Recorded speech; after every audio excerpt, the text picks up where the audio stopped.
శ్రీధర్ గారు నమస్తే సార్.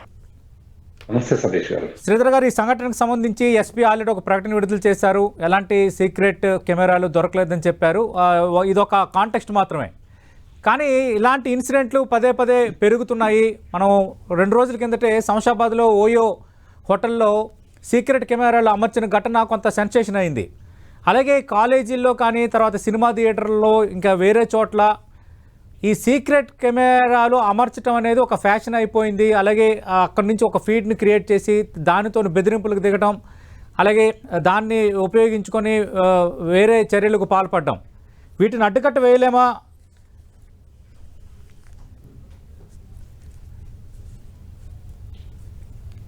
శ్రీధర్ గారు. సతీష్ గారు, వాస్తవంగా దీనికి సంబంధించి చాలా కాలం నుంచి మనం గతంలో కూడా దీని మీద డిబేట్ చేసుకోవడం జరిగింది. వాస్తవంగా ఈ స్పై కెమెరాస్ ఏవైతే హిడెన్ కెమెరాస్ ఉంటాయో ఇవి కొన్ని రకాల హాస్టల్స్ లో ఈ రోజుకి కూడా చాలా హాస్టల్స్ అమీర్పేట, ఎస్ఆర్ నగర్ ఇలాంటి ప్రాంతాల్లో ఉండే ఉమెన్స్ హాస్టల్స్ చాలా వాటిని నిఘా పెడితే కనుక చాలా దారుణమైన సంఘటనలు వెలుగులోకి వస్తూ ఉంటాయి. చాలా మంది హాస్టల్స్ లో ఉండాలంటే భయపడే పరిస్థితులు. సో సేమ్ ఇలాంటి సంఘటన హాస్టల్స్ ని చిన్న ఎగ్జాంపుల్ తీసుకుంటాం. ఎందుకంటే గతంలో జరిగింది చెన్నైలో వచ్చేటప్పటికే ఉమెన్స్ హాస్టల్లో ఇట్లానే బాత్రూమ్ లో స్పై కెమెరాస్ పెట్టడం ద్వారా కంప్లీట్ ఫుటేజ్ రికార్డ్ చేసేసి ఒక హాస్టల్ రన్ చేసే వ్యక్తి వీళ్ళంతా కూడా ఆఫీస్కి వెళ్ళినప్పుడు, కాలేజీకి వెళ్ళినప్పుడు వాటి ఫుటేజ్ మొత్తాన్ని మెమరీ కార్డు నుంచి కాపీ చేసుకొని ఆ మెమరీ కార్డులో కాపీ చేసుకున్న దాన్ని కొన్ని ఫోన్ వెబ్సైట్ అమ్ముకోవడం కానీ లేదా మహిళలను బ్లాక్ మెయిల్ చేయడం కానీ చేస్తూ ఉండేవాళ్ళు. సో ఇలాంటి సంఘటనలు విపరీతంగా జరుగుతున్నాయి. ఇప్పుడు గుడ్లవల్లేరు సంఘటన అనేది తాజాగా వచ్చిన దాంట్లో వాస్తవంగా ఇది దీంట్లో నిజాంతం ఉంది, లేకపోతే కనుక ఇదంతా కూడా జస్ట్ ఇదా అన్నది కూడా తెలాల్సింది. ఒకవేళ నిజంగానే రికార్డు చేయబడి ఉంటే కనుక ఖచ్చితంగా కూడా ఇంతకుముందు హోంమంత్రి స్పందించినట్టుగా ఎంతగా స్పందించినట్టుగా మనం చూస్తున్నాం. సో డెఫినెట్ గా దీని వెనక ఎంతటి వాళ్ళు ఉన్నా కూడా ఉపేక్షించేది లేదని చెప్పేసి అని వాళ్ళు వార్నింగ్ ఇచ్చినట్టుగా చెబుతూ ఉంది. ఖచ్చితంగా కూడా కాలేజీ వాతావరణంలో కానీ, హాస్టల్స్ లో కానీ, లేదా షాపింగ్ మాల్స్ లో కానీ, ముఖ్యంగా బట్టలకు సంబంధించిన వీటిలో ట్రయల్ రూమ్స్ లో కూడా మనం గతంలో చూస్తున్న స్మృతి ఇరానీ కేసు మనం తీసుకుంటే గోవాలో జరిగిన ఇన్సిడెంట్. ఇలాగ ఎక్కడికి మహిళలు వెళ్లాలన్నా కూడా అక్కడ స్పై కెమెరాస్ ఉంటాయని చెప్పేసి భయము, ప్రమాదము కొంచెం ఉండటం అనేది మనం చూస్తూ ఉన్నాం. సో స్పై కెమెరాస్ ని ఐడెంటిఫై చేయాలి అని చెప్పేసి అంటే కనుక మళ్ళీ అదొక పెద్ద ప్రొసీజర్. ముఖ్యంగా చెప్పాలంటే కనుక ఎన్నో రకాల ఫామ్ ఫ్యాక్టర్స్, ఎన్నో రకాల రూపాల్లో స్పై కెమెరాస్ రావడం అనేది అత్యంత ప్రమాదకరమైన విషయం.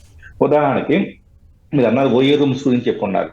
ఓయో రూమ్సే కాదు, చాలా 3 star 5 star hotels. 5 star hotels అంటే చాలా నిఘా పెడతారు కానీ 3 స్టార్ హోటల్స్ వరకు కూడా మనం ఎక్కడికైనా వెళ్ళాలంటే వెకేషన్ కి వెళ్ళేసి వేరే ప్రాంతానికి వెళ్ళి తక్కువగా రూమ్ వస్తుంది కదా అని చెప్పేసి సో బెటర్ ఆఫర్ అని చెప్పేసి ఏ మెక్మెట్రిక్ లోను బుక్ చేసుకోవాలని చెప్పేసి అనుకుంటే కనుక అక్కడ ఎలాంటి సర్వేలెన్స్ ఉందా, అసలు ఏ విధంగా జాగ్రత్తలు తీసుకుంటున్నారో కూడా అర్థం చేసుకునే పరిస్థితి. ముఖ్యంగా ఏమవుతుందంటే ఈ ఫామ్ ఫ్యాక్టరీ చూసుకుంటే కొన్ని వచ్చేటప్పటికి హ్యాంగర్ లాగా ఉంటాయి. దాదాపు ప్రతి చోట వచ్చేటప్పటికి హోటల్స్ లో కానీ చాలా చోట్ల హ్యాంగర్స్ అమలుస్తూ ఉంటారు. హ్యాంగర్ లో కూడా స్పై కెమెరా ఉంటుంది.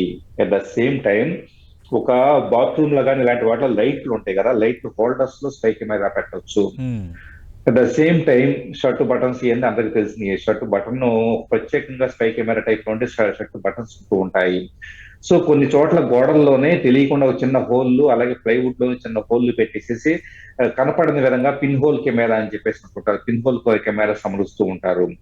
సో ఇలాగ రకరకాల రూపాల్లో స్పై కెమెరాస్ రావటం అనేది స్విచ్ బోర్డులో వచ్చాయి, ఇలాగ ఉన్నాయి.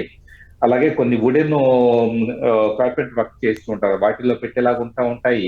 ఇది ఏదైనా కాకుండా ప్రతి రూపంలో కూడా స్పై కెమెరాస్ అనేది పెట్టడానికి పాసిబుల్ అవుతూ ఉంది. సో అలాంటప్పుడు సహజంగా ఇన్ని రకాలుగా ఉంటాయన్న విషయం ఫస్ట్ బాధితులు కానీ ఎవరైనా అనుమానం ఉన్నాడు ఫస్ట్ గ్రహించాలి. ఎక్కడికి వెళ్ళినప్పుడైనా కూడా ఇలాంటి రిస్క్ ఉంటుంది.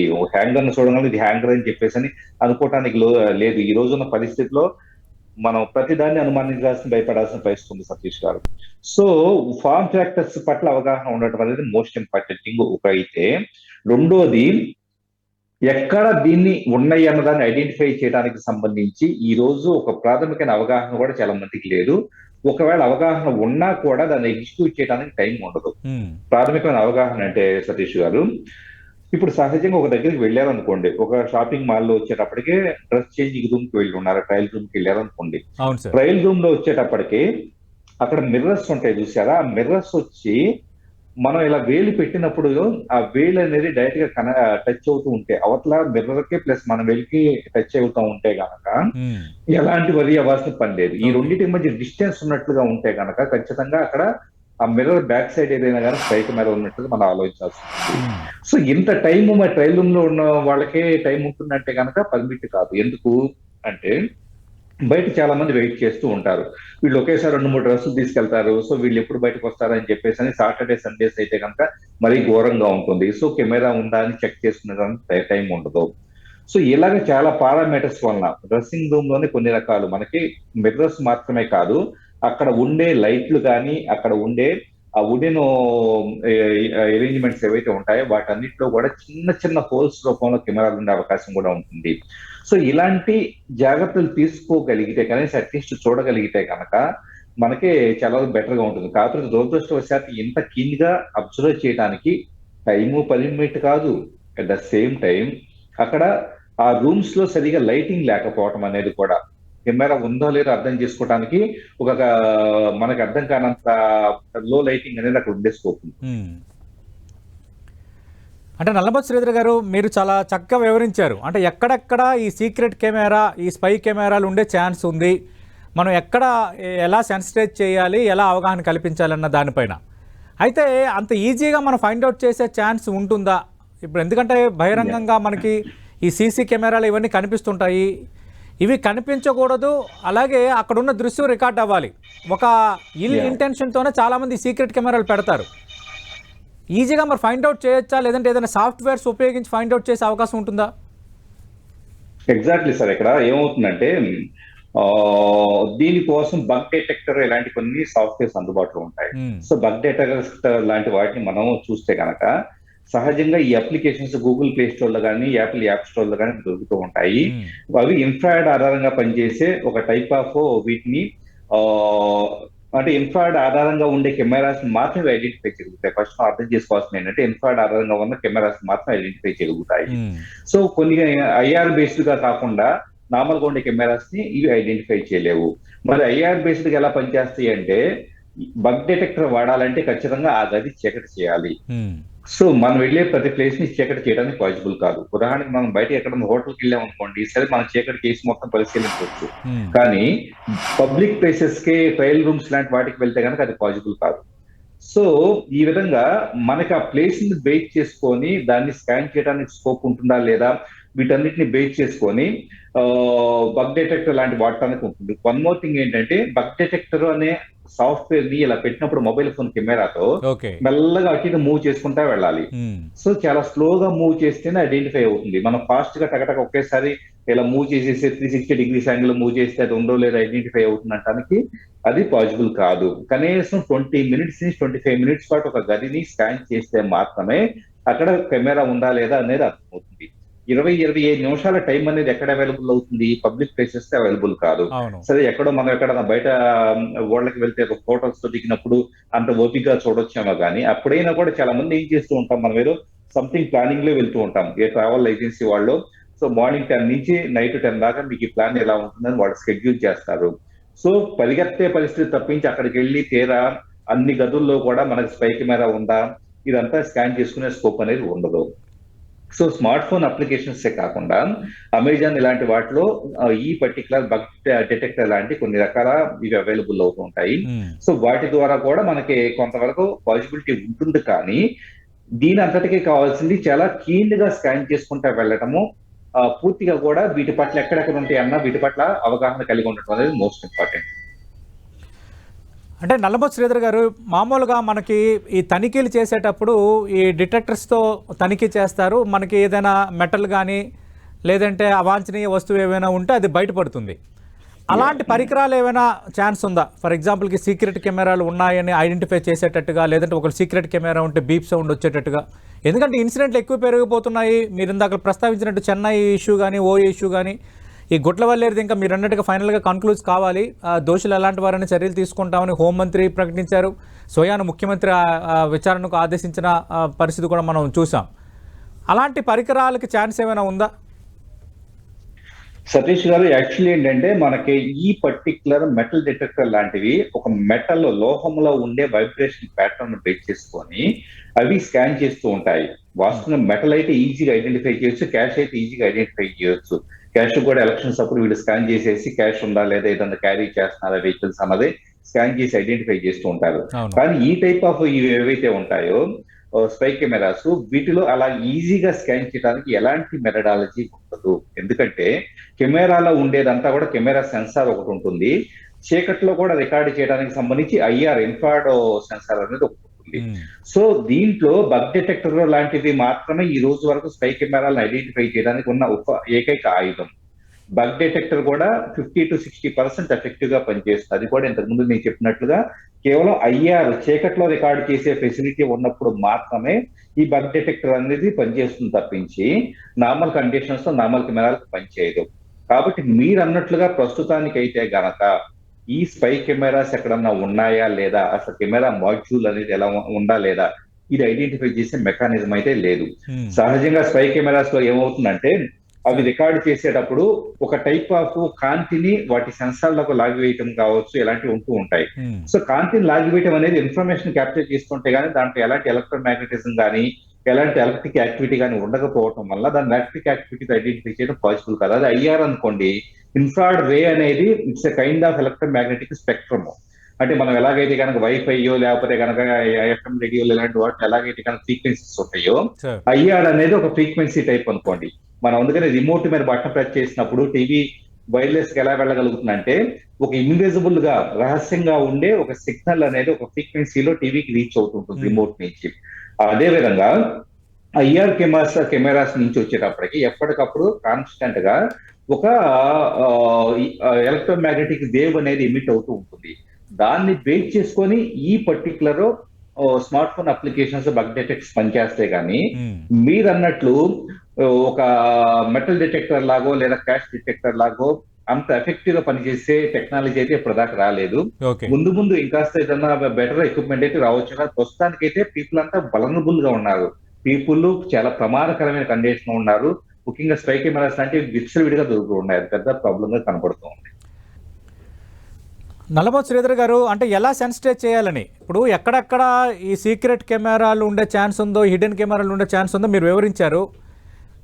కానీ అంత మీరు అన్నట్టుగా ఈ హర్రీ బర్రీ లైఫ్లో అంత సెన్సిటివ్గా ఉంటారా పబ్లిక్?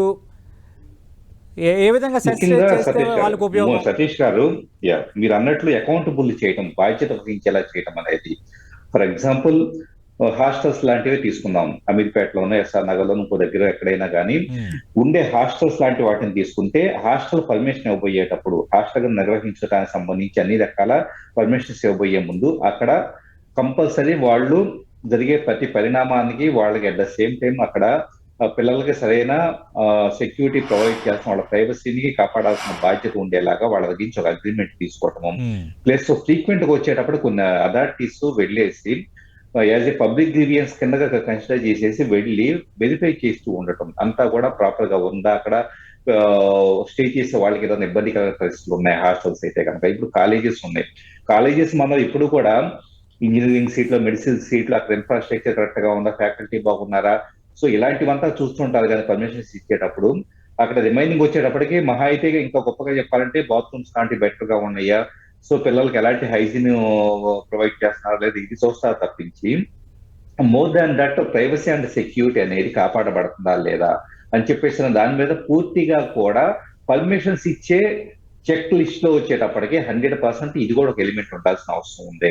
వాళ్ళు safety and security, privacy, regular auditing regular గా వచ్చేటప్పటికి కనీసం అట్లీస్ట్ 1 week to 15 days కైనా కానీ ఎవరైనా స్టాఫ్ వెళ్ళేసి సూపర్వైజ్ చేసే వాళ్ళు వెళ్ళి ప్రతి బాత్రూమ్ కూడా 100% అది ఎలాంటి ఇష్యూస్ లేకుండా ఉన్నాయి అని చెప్పేసి అన్న దాన్ని, not only infrastructure, spy camera లాంటి ఏదన్నా అరేంజ్ చేశారా ఈ టైప్ ఆఫ్ ఇది కాలేజీలో చెక్ చేస్తూ ఉండటము.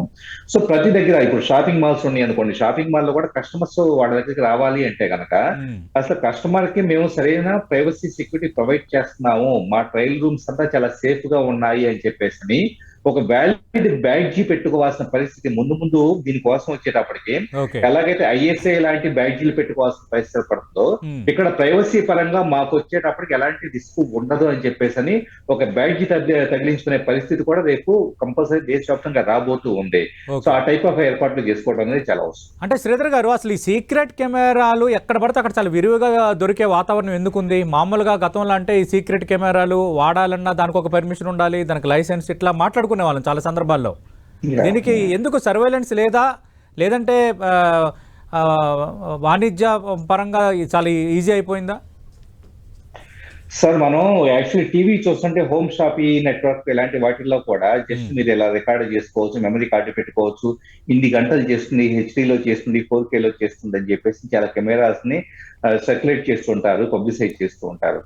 యాక్చువల్లీ ఈ రోజు అన్ని రకాల షాపింగ్ సైట్స్ లో, ఫ్లిప్కార్ట్, అమెజాన్, రకరకాల షాపింగ్ సైట్స్ లో చైనా నుంచి తెప్పించబడిన ఎన్నో సీక్రెట్ కెమెరాస్ ని ఇక్కడ డిఫరెంట్ ప్రైసెస్ తో వాటి కెపాసిటీని బేస్ చేసుకొని కావచ్చు, ఆప్షన్స్ ని బేస్ చేసుకొని వీళ్ళు అమ్ముతూ ఉన్నారు, ఎవరైతే థర్డ్ పార్టీ సెల్లర్స్ ఉన్నారో వీళ్ళు. సో ఇండియాలో సీక్రెట్ కెమెరాలు అమ్మటానికి సంబంధించి ఎలాంటి రెగ్యులేషన్ లేకపోవడం అనేది అతి పెద్ద సమస్య. సో ముఖ్యంగా సీక్రెట్ కెమెరా ఎవరికి కావాలి అని చెప్పేసి అంటే కనుక ఇప్పుడు మన గన్ లైసెన్స్ ఎలాగైతే కనుక కేవలం వాళ్ళకే ప్రాణహాని ఉంటుందో, లేకపోతే కనుక పోలీస్ డిపార్ట్మెంట్, ఇన్వెస్టిగేటివ్ డిపార్ట్మెంట్స్, ఏవైతే నార్కోటిక్ కంట్రోల్ బ్యూరో 10 డిపార్ట్మెంట్స్ ఉంటే వాటికి మాత్రమే గన్ లైసెన్స్ ఎలా ఉంటుందో, అలాగే ఈరోజు సీక్రెట్ కెమెరాని కొనుగోలు చేయటాన్ని లేదా అమ్మటాన్ని చాలా రిస్ట్రిక్ట్ చేసిన అవసరం ఉంది. ఎవరు పడితే వాళ్ళు ఆన్లైన్ సైట్స్ లో విడిగా కొనటం కాకుండా ఒక పెన్ను కొనుక్కొని పెన్ను టైప్ లో ఉండి ఇలా జేబులో పెట్టుకెళ్ళి రికార్డ్ చేసేవాళ్ళు ఈరోజు చాలా మంది. చాలా బయట రోడ్డు మీద వెళ్లే పీపుల్ ని వీళ్ళంతా రికార్డ్ చేసుకుంటూ వెళ్ళిపోయేసి ఆ ఫుటేజ్ మొత్తాన్ని ఈ రోజు డీప్ ఫేక్స్ లాంటి వాటితో మార్కింగ్ చేసి సో వాళ్ళని బ్లాక్ మెయిల్ చేసిన సందర్భాలు కూడా మనం చూస్తూ ఉన్నాం. సో ఖచ్చితంగా ఈ టైప్ ఆఫ్ కెమెరాలు పూర్తిగా కూడా లైసెన్స్ బేస్డ్ గా అమ్మే విధంగా ఒక వ్యవస్థ తీసుకురాబడితే మాత్రమే పీపుల్ కి ఎంతో కొంత రక్షణ ఉంటుంది. లేకపోతే కనుక దీన్ని ఐడెంటిఫై చేయటం అప్పుడు ఏమవుతుంది, ఎవరు కొన్నారు అన్నది కూడా రేపు ట్రాక్ చేయవచ్చు. లైసెన్స్ బేస్డ్ గా అయితే కనుక ఆటోమేటిక్ గా ఆ కొన్న వాళ్ళ దగ్గర ప్రాపర్ గా ఎగ్జిక్యూషన్ జరుగుతున్నా లేదా మానిటర్ చేయడానికి ఉంటుంది. ఈ రోజు విచ్చలవిడిగా మార్కెట్ లోకి వెళ్ళిన తర్వాత ఎవరో వాడుతున్నారు, ఎందుకు వాడుతున్నారు కూడా మనకి కంట్రోల్ లేక ఉండే పరిస్థితి ఉంది.